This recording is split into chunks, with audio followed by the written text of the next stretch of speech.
జాతీయవాద జర్నలిజానికి అసలైన వేదిక నేషనలిస్ట్ హబ్ ని సబ్స్క్రైబ్ చేసుకోండి. నోటిఫికేషన్స్ కోసం బెల్ ఐకాన్ పై క్లిక్ చేయండి. నమస్తే, వెల్కమ్ టు నేషనలిస్ట్ హబ్. అబ్ కీ బార్ 400 పార్ నినాదంతో భారతీయ జనతా పార్టీ దేశవ్యాప్తంగా ఒక హోరెత్తిన ప్రచారం చేస్తోంది. ఇట్లాంటి టైంలో తెలంగాణలో ఉన్న 17 లోక్సభ నియోజకవర్గాలపై భారతీయ జనతా పార్టీ సీరియస్గానే దృష్టి సారించినట్టుగా కనబడుతోంది. అయితే ఈ 400 పార్ నినాదంతోనో మరి లేకపోతే మోదీ మానియానో కేవలం ఉత్తరాదికి పరిమితమైనట్టుగా కనిపించట్లేదు. దక్షిణాదిలో, అందులోనూ కాంగ్రెస్కి కమ్యూనిస్టులకి కంచుకోటగా ఉన్నటువంటి నియోజకవర్గాల్లో సైతం భారతీయ జనతా పార్టీకి అనుకూల పవనాలు వీస్తూ ఉన్నాయి. అందులో మన తెలంగాణలో ఉన్నటువంటి ఖమ్మం పార్లమెంట్ నియోజకవర్గంలో కూడా భారతీయ జనతా పార్టీ ప్రచారానికి విశేషమైన స్పందన వస్తోంది.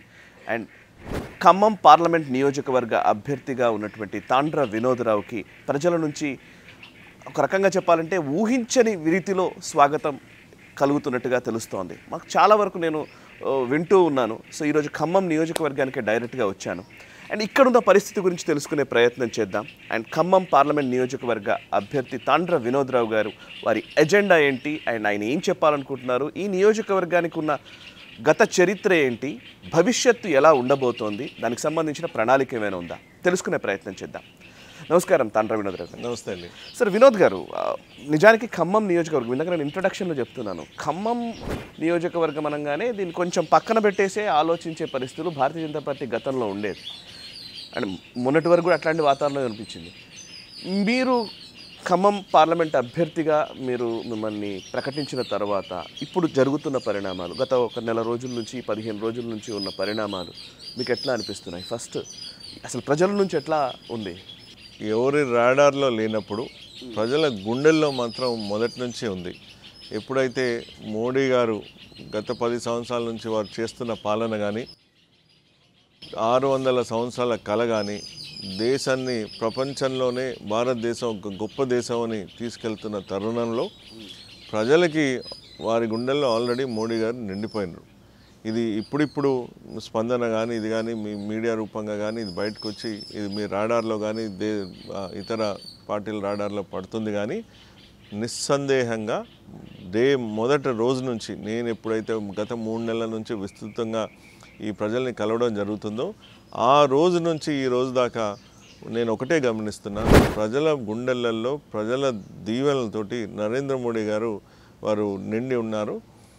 వారి మీద విశ్వాసంతో ఈరోజు ఖమ్మం జిల్లా ప్రజలు కానివ్వండి, తెలంగాణ ప్రజలు కానివ్వండి, యావత్ భారతదేశం ప్రజలు కానీ వారికి నరేంద్ర మోడీ గారు గత రామరాజ్యం ఎలా ఉంది, అది బహుశా రామరాజ్యం అలానే ఉండేదేమో అని రామరాజ్యాన్ని తలపిస్తున్న నరేంద్ర మోడీ గారి నాయకత్వం మీద సంపూర్ణంగా విశ్వాసం ఉండబట్టి ప్రజలు ఇవాళ వారు మమేకమై పార్టీలతోటి సంబంధం లేకుండా, ఇది ఏ పార్టీ అయినా సరే మతాలతో సంబంధం లేకుండా, నేను గ్రామాలకు వెళ్ళినప్పుడు అన్య మతస్థులు కానీ ఇతర మతస్థులు కానీ ఏజ్ తోటి సంబంధం లేకుండా, వయసుతో సంబంధం లేకుండా, ఆడ మగ సంబంధం లేకుండా వారందరూ ఒకటే. అంటే నేను ఇంత ఎందుకు స్ట్రెస్ చేస్తున్నా అంటే ఈసారి అనూహ్యంగా ఒకటే కనపడుతుంది ప్రజలకి. అది దేశం కోసం ఒక వ్యక్తి కష్టం పడుతున్నాడు, దేశాన్ని ఖ్యాతిని పెంచుతున్నారు. దేశంలో ఈరోజు మేము ఇంత సురక్షితంగా తిరుగుతున్నామంటే అది నరేంద్ర మోడీ గారి వల్ల.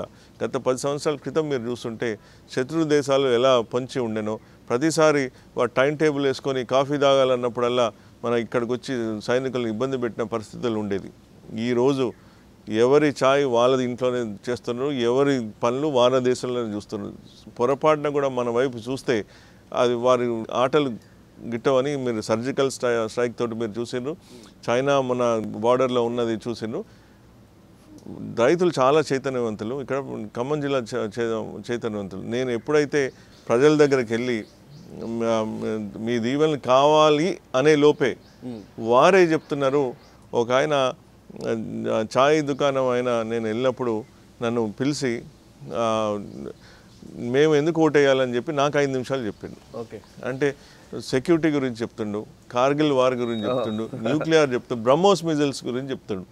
అంటే అంతా వారికి నేను చెప్పే లోపే ఒకరు సెక్యూరిటీ గురించి చెప్తుండ్రు, ఇంకొకరు గత 30 సంవత్సరాల నుంచి మేము కాంగ్రెస్, కానీ ఈసారి మాకు వారి కారణాలు ఏంటి, మోడీ గారి పథకాలు కానివ్వండి, మోడీ గారి విజన్ కానివ్వండి, వారు చేస్తున్న ధార్మిక కార్యక్రమాలు కానివ్వండి, స్పెషల్లీ పేద ప్రజలకు వారు చేసే పనులు కానివ్వండి, దాని గురించి వారు ఒక 10 నిమిషాలు చెప్పారు. ఇట్లా నా పని నేను నరేంద్ర మోడీ గారి దూత, నరేంద్ర మోడీ గారి సైనికుడు అని చెప్తే చాలు, వారు నా క్యాంపెయిన్ వారే చేస్తున్నారు, నాకు విశ్వాసం కూడా వారే నింపుతున్నారు. ఓకే, వినోద్ గారు, మీరు ఒక వ్యాపారవేత్తగా అండ్ మీరు ఇంతకు విదేశాల్లో పనిచేసి వచ్చారు అండ్ సేవా కార్యక్రమాలు, ముఖ్యంగా సంఘ సేవా కార్యక్రమాల్లో అనేకంగా కార్యక్రమాల్లో మీరు చురుకుగా పాల్గొన్నారు. సంఘ కీలక నాయకులతో కూడా మీకు సత్సంబంధాలు ఉన్నాయి.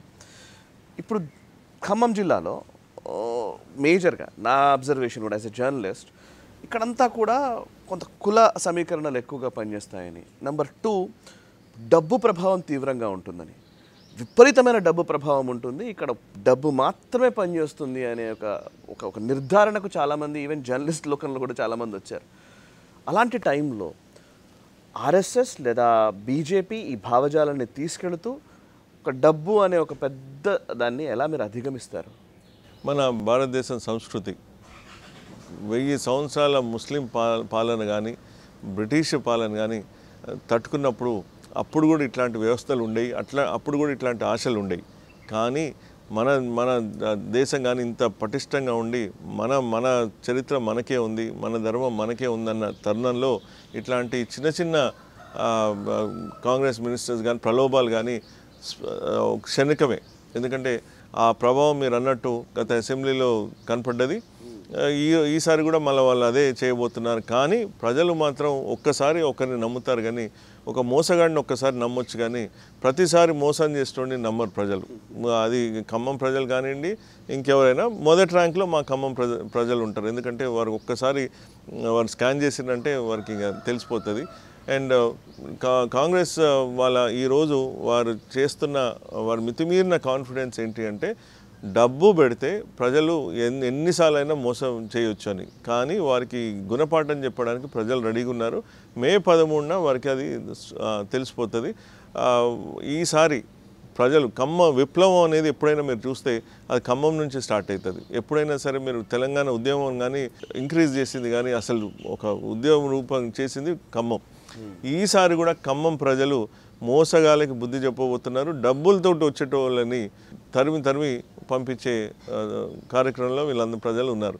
సో మీరు ఎట్లా ఒక ప్రత్యామ్నాయం అవుతారు అనుకుంటున్నారు? ఎందుకంటే ఇక్కడ ఉన్న కాంగ్రెస్ అభ్యర్థి కావచ్చు, లేకపోతే బీఆర్ఎస్ పార్టీకి సంబంధించిన అభ్యర్థులు కావచ్చు, గతంలో ఉన్న లీడర్లు, ఈ జిల్లా నుంచి రిప్రజెంట్ చేసినటువంటి సీనియర్ లీడర్లుగా ఉన్న వాళ్ళు, మంత్రులుగా పనిచేసిన వాళ్ళు, బోలెడంతమంది బడా నాయకులు ఉన్నారు ఇక్కడ నుంచి. సో వాళ్ళందరి మధ్య what is the speciality of Vinod Rao? ఈ సోకాల్డ్ బడా నాయకులు చేసిన తప్పుడు వాగ్దానాలు, చేయని పనులే నాకు అస్త్రాలు. అంటే వారు ఏవైతే చెప్పారో ఒక్కటి చేయలేదు, ఏదైతే చేస్తా అన్నారో చేయలేదు. కాబట్టి వీళ్ళు ఎవరైనా ప్రజలు ఈ బడా నాయకుల్ని ఒకసారి నమ్మొచ్చేమో, కానీ ఎవరైతే ఇంతకంటే సబ్సే బడా దునియా మే బడా అనేది మా నరేంద్ర మోడీ గారు ఉన్నారు. వారు కింద వీరు ఎందుకు అంటే, నేను గొప్పగా చెప్పట్లేదు, నరేంద్ర మోడీ గారు గత 10 సంవత్సరాలలో ఏమి చేశారో ప్రజలకు తెలుసు, ఏమి చేయబోతున్నారో ప్రజలకు తెలుసు. ఈ నాయకులందరూ ఏం చేస్తున్నారు? వాళ్ళు పోయి అబద్ధాలు చెప్తున్నారు. ప్రజలకు కావాల్సింది ఏంటి? అబద్ధాలు కాదు, మాటలు కాదు, చేతలు. వారు 6 గ్యారెంటీల స్కీమ్ అని చెప్పారు, చేయలేకపోయినారు. అది మొన్నడు అనుకోండి. గత 10 సంవత్సరాల నుంచి మీరు చూసినట్టయితే ఖమ్మంలో బీఆర్ఎస్ పార్టీ ఉంది, అనేక పార్టీలు గత 30 సంవత్సరాల నుంచి కమ్యూనిస్టులు ఉన్నారు, కాంగ్రెస్ ఉంది, టీడీపీ ఉంది. అయితే 10 ఇయర్స్ నుంచి నరేంద్ర మోడీ గారు దేశంలో మన భారతదేశాన్ని పైకి ఉండి ప్రతి రాష్ట్రంలో అభివృద్ధి చేస్తూ ఉంటే, ప్రతి ప్రదేశంలో అభివృద్ధి చేస్తూ ఉంటే, గత 10 సంవత్సరాలలో ఖమ్మంలో you will be so surprise, మీరు ఆశ్చర్యం గురవుతారు. నేను కూడా ఆశ్చర్యం ప్లస్ బాధ కలిగించింది.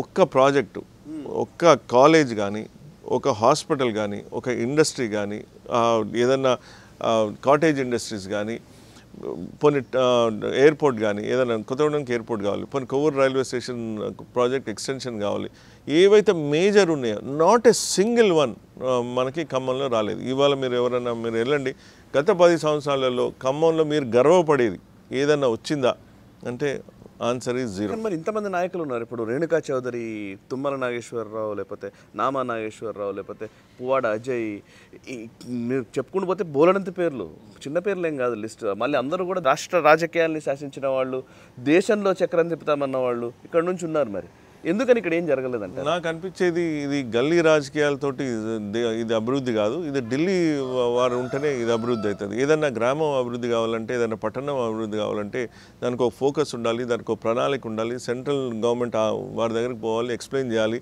ఆ సెంట్రల్ మినిస్టర్స్ తోటి కూర్చోవాలి, వారిని ఇక్కడికి తీసుకురావాలి. గత 10 సంవత్సరాలలో వీరు ఎంతమంది సెంట్రల్ గవర్నమెంట్ మినిస్టర్స్ ఇక్కడ తీసుకొచ్చిండ్రు అఫీషియల్గా, ఎంతమంది ఎన్నిసార్లు పార్లమెంట్లో క్వశ్చన్స్ చేసిండ్రు. సరే వారు చేసింది కదా, చేసిందని అనుకుందాం. మరి ఏవి? ఒక ఐఐటి లేదు, ఐఎం లేదు, మేజర్ హాస్పిటల్స్ అప్గ్రేడేషన్ లేదు. ప్రధానంగా ఇక్కడ అగ్రికల్చర్ చాలామంది రైతులు ఉన్నారు.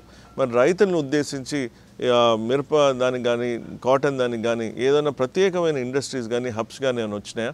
ఇక్కడ ఖమ్మం జిల్లా, మీకు you'll be surprised, one of the best soils in the country. ఈ బెల్ట్ అంతా సత్తుపల్లి నుంచి అశ్వరావుపేట ఇది. మరి అక్కడ palm oil is one of the best plant అని అంటారు. Mango gardens is one of the best plant అంటారు. అలా అనేక పొటెన్షియల్ ఉంది. గోదావరి బెల్ట్ ఇది.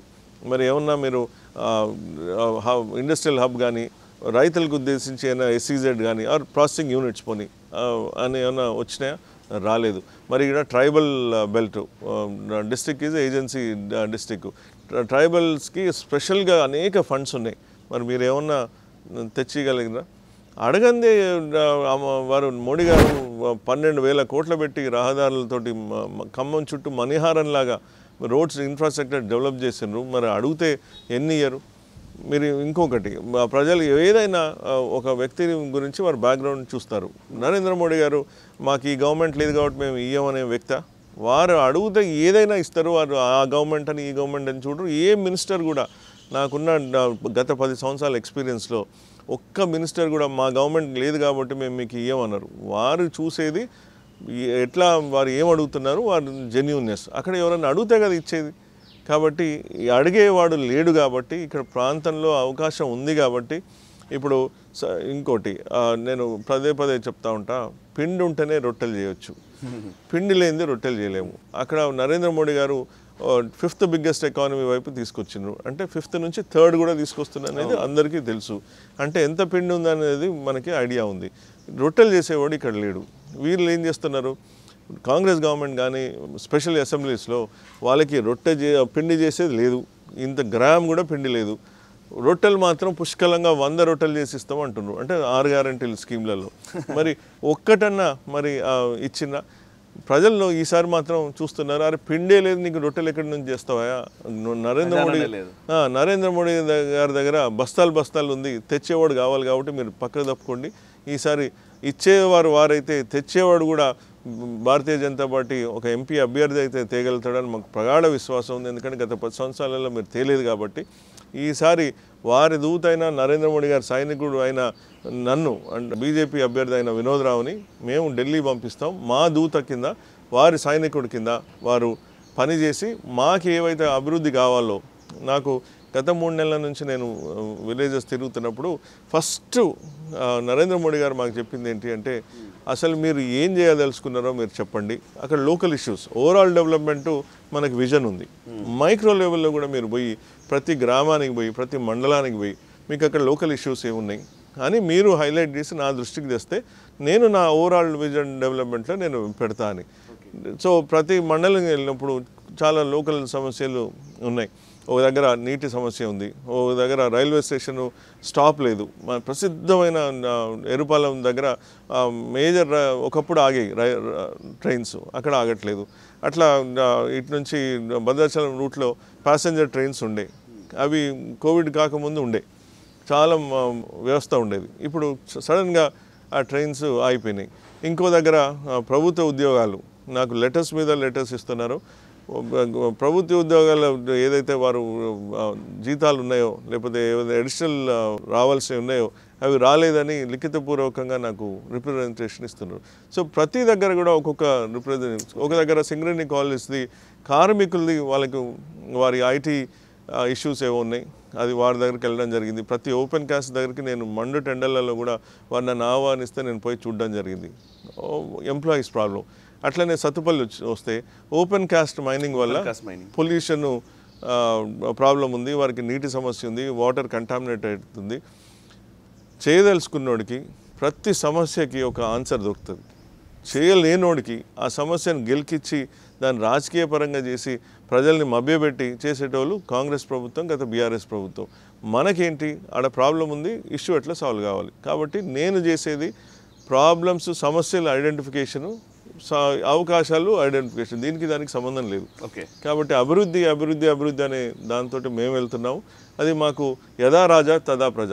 నరేంద్ర మోడీ గారు రోజుకి 18 గంటలు పనిచేసుకుంటూ ఏం కావాలి ఎవరికి కావాలని చూస్తున్న దాంట్లో ఆ కల్చర్లో మేము వచ్చిన వాళ్ళం. మేము అటు వస్తే కాంగ్రెస్కి వస్తే తల్లి కొడుకు కూతురు, అక్కడ వారు కుటుంబ పాలన, కుటుంబ వ్యవస్థ, వారికి తప్ప వేరే పట్టేది లేదు, ఆ లీడర్లు తప్ప వేరే వచ్చేది లేదు. సేమ్ థింగ్ ఇక్కడ మీరు చూస్తే కోఇన్సిడెన్సో ఇన్సిడెంట్సో కానీ ఇక్కడ కూడా ఖమ్మం జిల్లాలో ఈ ఎంపీ ఎలక్షన్ మీరు చూస్తే ఒకరికి భార్య వారి కోసం ప్రయత్నించారు, ఒకరి కొడుకు కోసం ప్రయత్నించారు, ఒకరి తమ్ముడు కోసం ప్రయత్నించారు.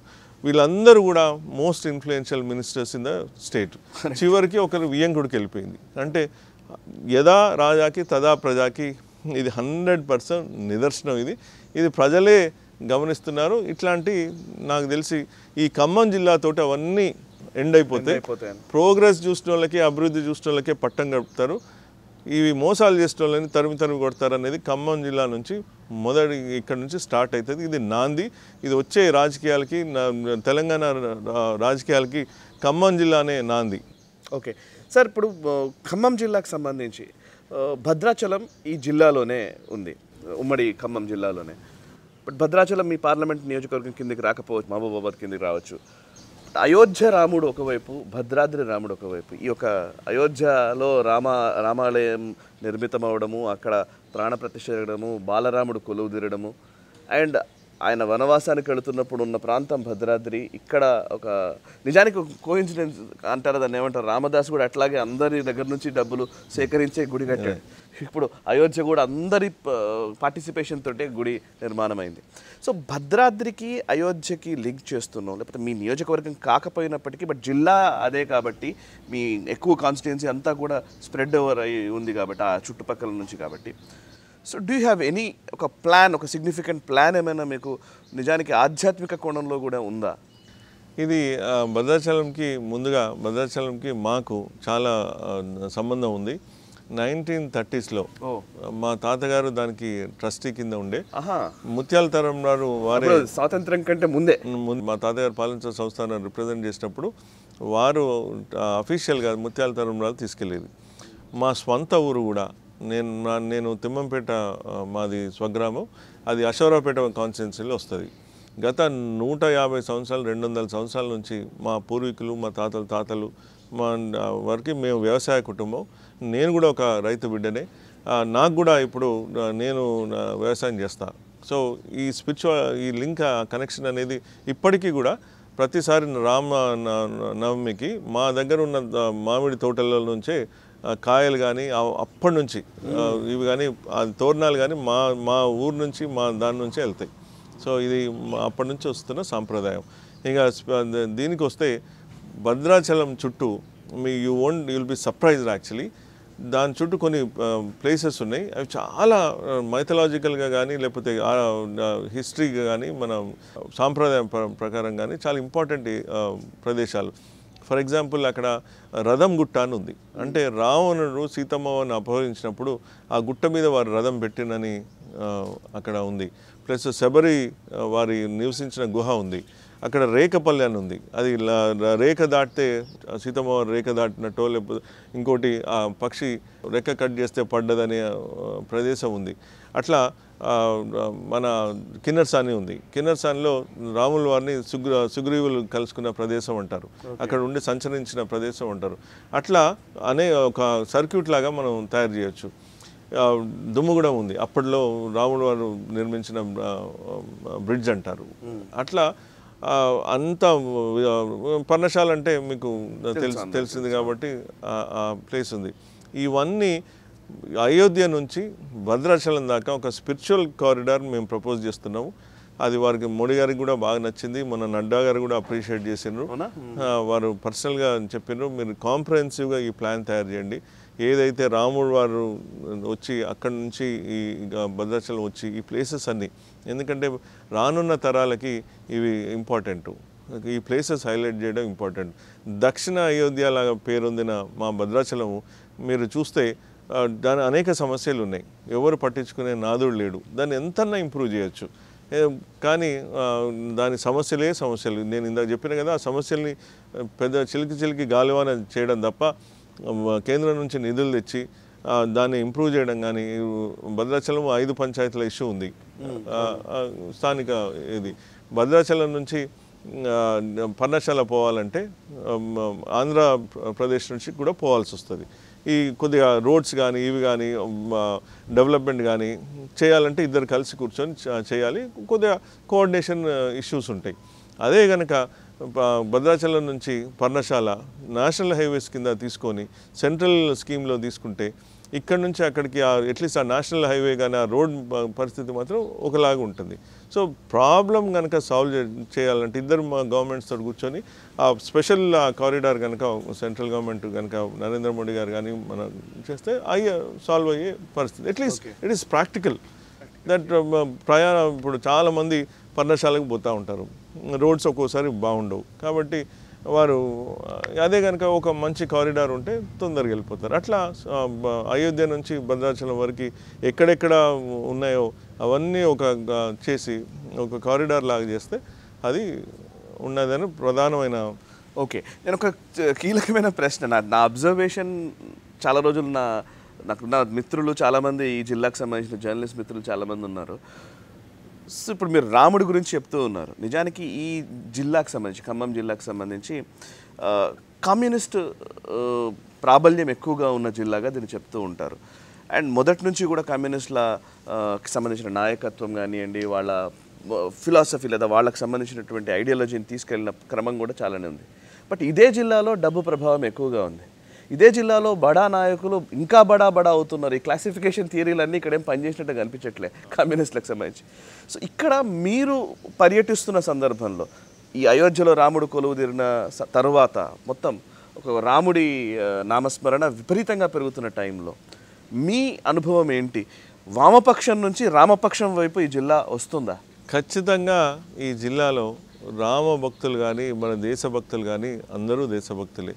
తర్వాత ఈ కమ్యూనిస్ట్ అని వచ్చింది, తర్వాత ఈ కాంగ్రెస్ అనేది వచ్చింది, ఇది ఉంది. కానీ ఈరోజు రాముడు దీవెనల వల్ల, నరేంద్ర మోడీ గారి పాలన వల్ల ఈసారి కమ్యూనిస్టులు కానీ ఇంకే ఇతర కాంగ్రెస్ కానీ బీఆర్ఎస్ కానీ ఈ పార్టీలు జోలికి పోవట్లేదు. వారి గుండెని వారు నమ్ముకుంటున్నారు, వారు రాముడిని వారు నమ్ముకుంటారు. కమ్యూనిస్టులు అయినా కాంగ్రెస్ అయినా రామభక్తులు, దేశభక్తులు, దాంట్లో నిస్సందేహంగా ఏ డౌటు లేదు. ప్రజలు మాత్రం పార్టీని వదిలేసి ఇప్పుడు మా కోసం, మా అభివృద్ధి కోసం, ముఖ్యంగా ఈరోజు ప్రజలకి మనం ఒక మెసేజ్ తీసుకెళ్ళగలిగాము సక్సెస్ఫుల్గా నరేంద్ర మోడీ గారి దూతలాగా.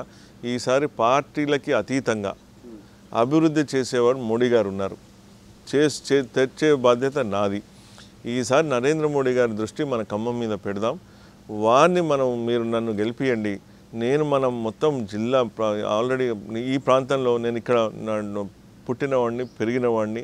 ఈ ప్రదేశంలో ఇప్పటికీ చాలామంది నేను ఈ సందర్భంలో ఒక స్టేట్ లీడర్ వచ్చిండ్రు, విజయరామరావు గారని, వారు ఎక్స్ మినిస్టరు, మా కోఆర్డినేటర్. ఇప్పుడు వారికి వచ్చినప్పుడు ఖమ్మంలో వచ్చినప్పుడు చాలామంది చెప్పిండట, వినోద్రావు నాన్ లోకల్ అసలు ఎక్కడి నుంచి వచ్చిందని.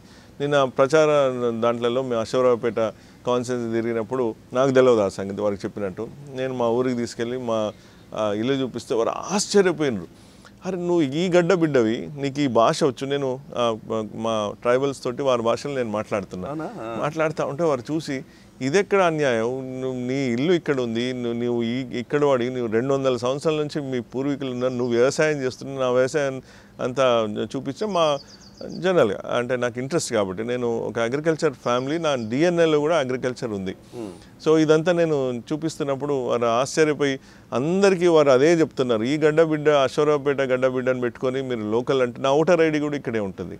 సో నేను షిఫ్ట్ అయిపోయినా ఇక్కడికి. So my focus is to develop Khammam. కాబట్టి అది చూసే నరేంద్ర మోడీ గారు బహుశా నాకు ఈ రెస్పాన్సిబిలిటీ ఇచ్చిండ్రు. గత 10 సంవత్సరాలలో నేను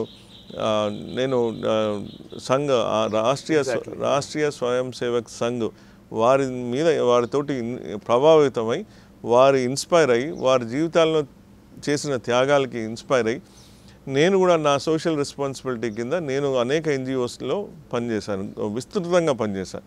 నేను ట్రైబల్ డెవలప్మెంట్ మీద పనిచేసిన, ఉమెన్ ఎంపవర్మెంట్ మీద చేసిన, స్లమ్ ఎడ్యుకేషన్ మీద చేసిన, organic agriculture which is the most our Khammam డెఫినెట్గా my most important contribution in the future. అంటే నాకు నా నుంచి కాంట్రిబ్యూషను ఖమ్మంలో ఆర్గానిక్ సేంద్రియ వ్యవసాయం విస్తృతంగా దాన్ని ఇంప్రూవ్ చేసే అవకాశం ఉంది. ఇట్లా స్లమ్ ఎడ్యుకేషన్ చేసిన, రైతుల ఫార్మర్స్ ప్రొడ్యూస్ ఆర్గనైజేషన్ వాళ్ళతో పనిచేసిన, ఒక సెంట్రల్ బ్యాంక్ కృషి విజ్ఞాన కేంద్రానికి నేను చైర్మన్ కింద చేయడం జరిగింది. మొన్నటిదాకా రిజైన్ చేసి ప్రజా జీవితంలోకి వచ్చిన.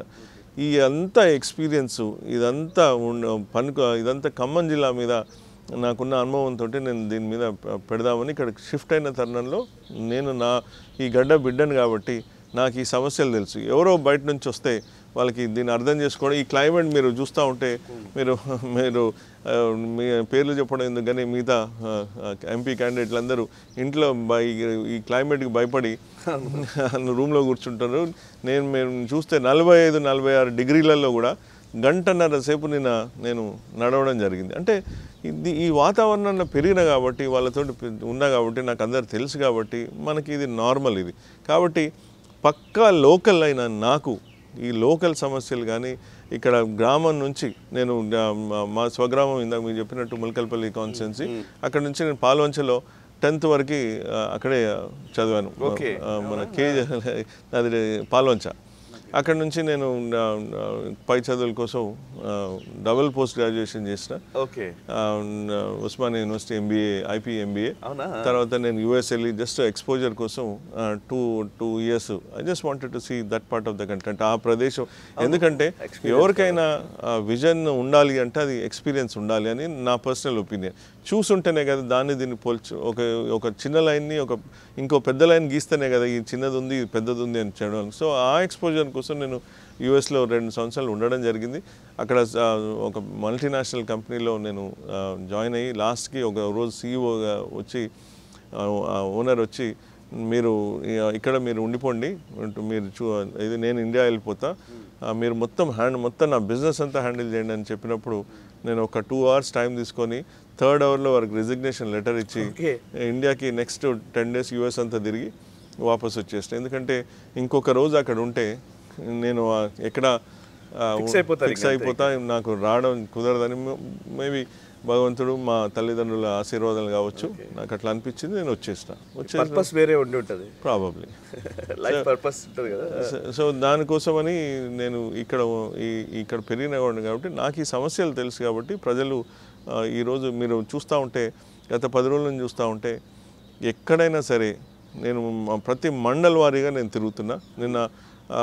ఇంకొక 2-3 రోజులలో ఆ మండలు అన్నీ కవర్ అయిపోతున్నాయి. నిన్న అన్నప్రెడ్డిపల్లి పోయినా అక్కడ మీరు వేల మంది వచ్చి నన్ను కలిసి వారు దీవిస్తూ ఈరోజు ఇంకో మండల్లో 100 సంవత్సరాలు నిండిన వృద్ధురాలు ఎండలలో వచ్చి నించొని నాకు అక్కడ పిలిచి నాకు ఆశీర్వాదం ఇచ్చిన ఉన్నాయి. ఏ మండల్ పోయినా, కొనిజర్ల పోయినా, ఎక్కడికి పోయినా ఇదే స్పందన. దీన్ని బట్టి మీకు తెలిసేది ఏంటంటే ప్రజల నుంచి వచ్చే స్పందన ఏంటి అంటే పని చేసేవాడికే నమ్ముతారు, ఒక్కసారి మోసం చేస్తే వాళ్ళని నమ్మరు.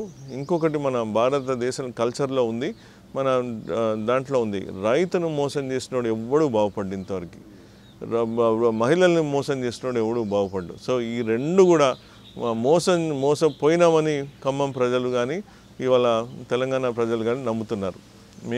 మమ్మల్ని మోసం చేసిన బిడ్డ, మా పొట్టన కొట్టిన బిడ్డ అని 100 మంది చెప్తున్నారు. ఇది కాంగ్రెస్ వాళ్ళు కానీ వారు ఆలోచించదగ్గ విషయం. ఈరోజు కాంగ్రెస్ వాళ్ళు మీరు కూడా భారతీయులే, మీరు కూడా మన చేయగానే ఒకరిని మోసం చేసి, రైతులను మోసం చేసి మళ్ళీ మీరు వచ్చి మేము సెంట్రల్ గవర్నమెంట్లో గెలిస్తే, సెంట్రల్ గవర్నమెంట్ వస్తే మీ చేస్తాం అనేది ఇది ఎంతవరకు అనేది మిమ్మల్ని మీరే ప్రశ్నించుకోవాలి, ఆత్మ విమర్శ చేసుకోవాలి. మనందరం ఒకటే, వసుదైవ కుటుంబకం అనేది మన సాంప్రదాయం. కాబట్టి మన కుటుంబ సభ్యుల్ని మీరు మోసం చేస్తే ఎలా? మీకు తెలుసు అక్కడ మీరు రారని. మీరు పట్టుమని 40 సీట్లు కూడా మీకు రావు. అసలు మీరు సగం సీట్ల గవర్నమెంట్ ఫామ్ చేసిన సీట్లకు కూడా మీరు పోటీ చేయట్లేదు. మరి మీరు ఎలా అనగలుగుతున్నారు మేము సెంట్రల్ గవర్నమెంట్లో వస్తా అంటే? ఇది మోసం కాదా? ఈరోజు నరేంద్ర మోడీ గారికి మనం అడిగేది ఏంటి, ప్రజలు మేము కోరుకునేది ఏంటి? 400 పైచీలకు మీరు తెప్పిస్తే మాకు ఇంకా బలం చేకూరుతుంది, ఇంకా గట్టి డెసిషన్స్ తీసుకోవచ్చు, ఇంకా దేశ అభివృద్ధి చేయొచ్చు, ప్రపంచంలోనే మనం ఇంకా మూడో దానికి పోవచ్చు, మేబీ ఒకటికి పోవచ్చు. అనేక సమస్యలు ఉన్నాయి. వీళ్ళు బిల్స్ పాస్ చేయనియట్లేదు, అభివృద్ధి కానియట్లేదు, సొంత ఎజెండాలు తల్లి కొడుకు తండ్రి ఈ కుటుంబం దీంతో మీరు అంతా చేస్తున్నారని మేము అడిగి ప్రజల దగ్గర పోతూ ఉంటే అది కరెక్ట్ అని తెలిసి ఒక దొంగ వీడియో సృష్టించి దాన్ని మీరు రిజర్వేషన్లు తీసేస్తారని అంటే మోసాలు అనేది కామన్, మోసం కథలు చెప్పేటోడు కామన్, ఇష్యూ సెపరేట్. సో ఒక ఊరికి పోతే ఒకటి చెప్తాడు, ఇంకో ఊరికి పోతే ఇంకోటి చెప్తాడు. కాబట్టి మీరు మళ్ళీ అలా ఎక్కడన్నా ఉంటుందా? కళలో కూడా ఎవరన్నా ఈ రిజర్వేషన్స్ కానీ ఇదన్నీ ఎవరైనా తీయగలుగుతారు? అది నరేంద్ర మోడీ గారు, అది బీజేపీ గవర్నమెంట్ అహర్నిశలు మేము దానికోసం చేస్తూ ఉంటే మీరు ఏదో దొంగ వీడియోలు సృష్టించి మీరు ఆ రిజర్వేషన్ అంటున్నారు. అది ఏమన్నా సమంజసమా? దాని మీద law will take its own course. దాని మీద కేసెస్ బుక్ అవుతున్నాయి అని నాకు కూడా చెప్తున్నారు. So that will take. కానీ ప్రజల్ని షార్టెస్ట్ టైంలో వీళ్ళు చేసేది ఏంటంటే ఏ మోసంతో స్కామ్స్టర్స్ అంటారు జనరల్లీ. ఈ స్కామ్ మీద స్కామ్ చేసి ప్రజలు మీరు నిజంగా ఇఫ్ యు ఆర్ జెన్యూన్ మీరు ప్రూవ్ చేయండి, మీ గ్యారంటీలు చేయండి, తీర్చండి, మళ్ళీ రండి. కరెక్ట్. బట్ మీరు అబద్ధాలు చెప్పుకుంటా వాట్ ఈజ్ ప్రజల్ని ఎట్లా మీరు మోసం చేస్తారు? మీరు you are playing a dangerous game. అది it is not a good thing for the country or for anybody. Right sir. చివరిగా ఖమ్మం జిల్లా ప్రజలకు లేదా ఖమ్మం నియోజకవర్గ ప్రజలకు మీ సందేశం ఏంటి లేదా మీ అప్పీల్ ఏంటి? ఖమ్మం నియోజకవర్గ ప్రజలందరికీ మనకి ఇక్కడ గత 10 సంవత్సరాలలో అభివృద్ధి జరగలేదు కాబట్టి నాకు ఒక క్లియర్ విజన్ ఉంది. నేను గత 3 నెలల నుంచి విస్తృతంగా తిరుగుతున్నాను. ప్రతి దగ్గర మీరు ఇందాక చెప్పినట్టు సమస్యలు ఐడెంటిఫికేషన్ చేస్తున్నాము. మేజర్గా ఇక్కడ కావాల్సింది ప్రజలకి విద్య, కాలేజెస్ అన్నీ కావాలి. మీరు సివిల్ సర్వీసెస్ చూసిండ్రు, ఎంతమంది ఇక్కడ నుంచి వచ్చిండ్రు? లేరు. వైద్య ఇక్కడ ప్రతి గ్రామంలో ఏజెన్సీ ఏరియాలో కానీ ఎంత మేజర్ హాస్పిటల్స్ వచ్చినాయి? రాలేదు. ఎంత మొబైల్ యూనిట్స్ వచ్చినాయి? రాలేదు. మొబైల్ యూనిట్స్ సెంట్రల్ గవర్నమెంట్ అడిగితే వారు ఏదో ప్రాజెక్ట్ కింద తెచ్చిస్తారు, మీరన్నా చేయొచ్చు కదా. మొబైల్ యూనిట్స్ లేవు. సో విద్య అయిపోయింది, వైద్య అయిపోయింది. వ్యవసాయంలో మీకు పామ్ ఆయిల్ బోర్డు 9,000 ఎకరాలు ఉంది. 1000 ఎకరాలు ఉంటే need of the hour palm oil రైతులు చాలా కష్టాలు పడుతున్నారు. వారికి కరెక్ట్ అవగాహన లేదు. Palm oil for example, just a small example, palm ఆయిల్లో కావాలంటే అంతర్ పంటలు ఉండాలి. ఈ అంతర్ పంటల గురించి చెప్పే నాదుడు లేడు, చెప్పే సిస్టమ్ లేదు. మీరు ఎకరానికి 57 మొక్కలు 58 మొక్కలు వేసుకుంటా మీరు ఆ నాసి రకం మొక్కలు మీరు ఇచ్చుకుంటా దాని మీద రీసెర్చ్ లేదు. ఇక్కడ ఉన్న ఎక్స్పర్ట్స్ సైంటిస్టులు దాని మీద వాళ్ళకి అవగాహన చేసేది లేదు. మీరు ఎంతసేపు మీరు చేయండి అని అది కూడా పెద్ద కరప్షన్ అని వింటున్నాను. ఈ నర్సరీస్ది నాణ్యత లేదు, మీరు ఇచ్చేస్తున్నారు. మీరు దాన్ని 25-30 ఫీట్ పెరిగే కానీ తెచ్చి మీరు ఇస్తున్నారు. మరి ఆ 25-30 ఫీట్ పెరిగితే మరి కోసేది ఎట్లా? అందుకనే అంతర్ పంటలు అనేది దాన్ని ఉంటుంది. దాని ప్రత్యామ్నాయం ఇంకా చాలా ఉంటాయి. Plus processing industries. Palm oil ఇక్కడ ఉండి ఫ్యాక్టరీలు ఎక్కడో పెట్టుకుంటే ఎట్లా? సో దాని గురించి ఇది ఉంది. దెన్ మిర్చి పంటలు ఉన్నాయి, కాటన్ పంటలు ఉన్నాయి. ఇందాక జస్ట్ ప్రస్తావన తెచ్చినప్పుడు ఆర్గానిక్ అగ్రికల్చర్. ఎగ్జాక్ట్లీ. ఇది ఈరోజు దేశంలో మనం one of the major problems ఏంటి అంటే మన సాయిల్లో కార్బన్ కంటెంట్ అంటారు, విచ్ ఇస్ లైక్ మన రక్తంలో హిమోగ్లోబిన్ ఎట్లనో మన భూమిలో అది అట్లా. 1960 ప్రాంతంలో ఆ కార్బన్ కంటెంట్ అనేది 1.5 ఉండేది. అంటే మన బాడీలో 14 హిమోగ్లోబిన్ ఉంటే ది బెస్ట్ కదా, 14 ఉంటే. అట్లా ఇప్పుడు మీరు యూ విల్ బీ సర్ప్రైజ్డ్ 1.5 నుంచి 0.1 అయింది. అంటే సాయిల్లో మీకు ఒక రకంగా చెప్పాలంటే జీవనం అనేది పోయింది. దే ఆర్ డెడ్ యాక్చువల్లీ, అంటే చనిపోయినాయి. అంటే మనకి 1 హిమోగ్లోబిన్ ఉంటే మనం బతుకుతామా? ఈరోజు సాయిల్లో అది పరిస్థితి. అది మీరు గత 40-50 సంవత్సరాలు ఈ పరిస్థితి అయితే రానున్న తరాలకి మనం ఏం చేయగలుగుతాం? ఇట్లనే కెమికల్స్ మీరు ఎక్సెస్ కెమికల్స్ వాడి చేస్తే రైతులకు తెలియదు, వారికి అవగాహన ఉండదు. మీరు అది ఇప్పుడు మా కృషి విజ్ఞాన కేంద్ర ఈజ్ వన్ ఆఫ్ ద గత 5 సంవత్సరాల్లోనే దేశంలోనే సేంద్రియ వ్యవసాయంకి కావాలంటే నెంబర్ 1 సంస్థ అయింది అది. ఓకే. దాంట్లో బయో ఇన్పుట్స్ అంటారు, న్యాచురల్ ప్రోడక్ట్స్, వాటి అవగాహన కావాలి, వాటి ఫ్యాక్టరీస్ కావాలి. ఇక్కడ సేంద్రియ వ్యవసాయం చేయాలి అంటే దానికి ఇన్పుట్స్ కావాలి. అవి కెమికల్స్ ఎట్లయితే కెమికల్ ఫర్టిలైజర్స్ కానీ పెస్టిసైడ్స్ కానీ ఎట్లా ఉన్నాయో సేమ్ థింగ్ న్యాచురల్ దాంట్లో కూడా ఉన్నాయి. అవన్నీ రావాలి, ఇక్కడ ల్యాబ్స్ పెట్టాలి. చాలామంది అదే పెద్ద భూతంలాగా చూస్తారు. చాలా సింపుల్. మండలానికి మనం ఆ బయో ఇన్పుట్స్ కనుక మనం పెట్టిస్తే ల్యాబ్స్లో కల్చర్స్ చేస్తారు. అదంతా మనం వాళ్ళ ఇళ్ళల్లోకి ఇస్తే, వాళ్ళ గడపలోకి ఇస్తే వాళ్ళు చేస్తారు.